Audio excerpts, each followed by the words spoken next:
So we're on to another squad leader scenario. This one is the battle in the Ardennes.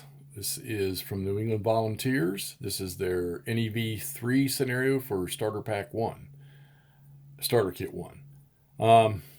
Infantry Special Weapons, typical for SK1. So you have three battle objectives in this game that can occur, and you roll the dice for them.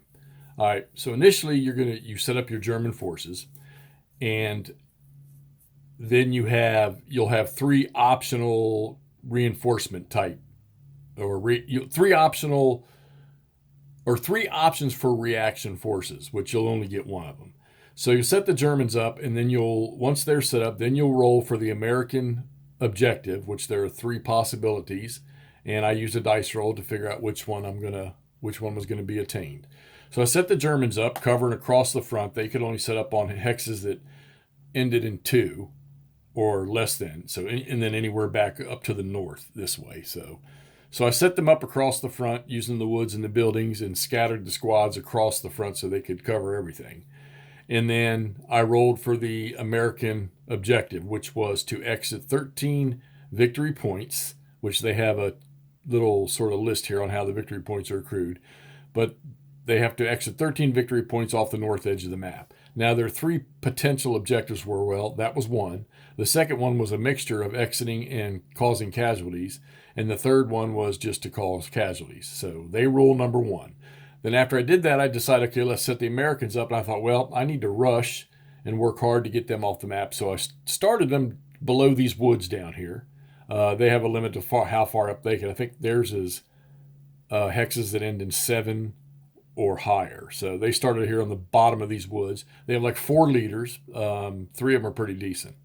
And I decided, well, we'll rush this left side and see if we can't push those 13 off of there.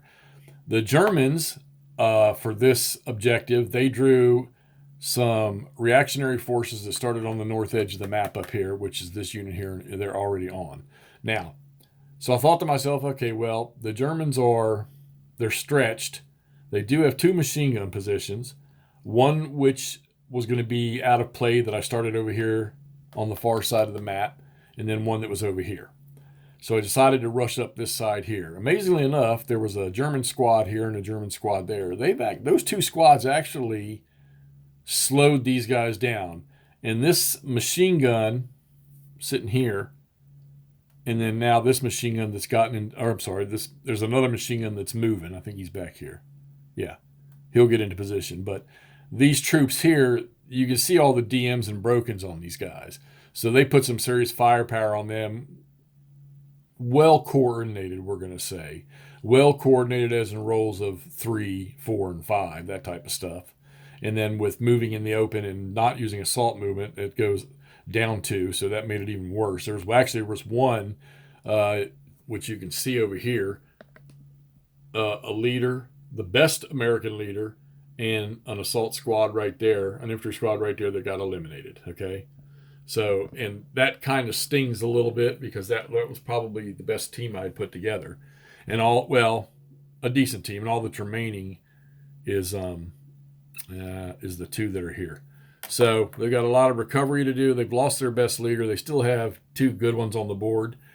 And they had a 3-to-1 melee here, close combat in here, and you can see what happened there. Nobody got knocked out.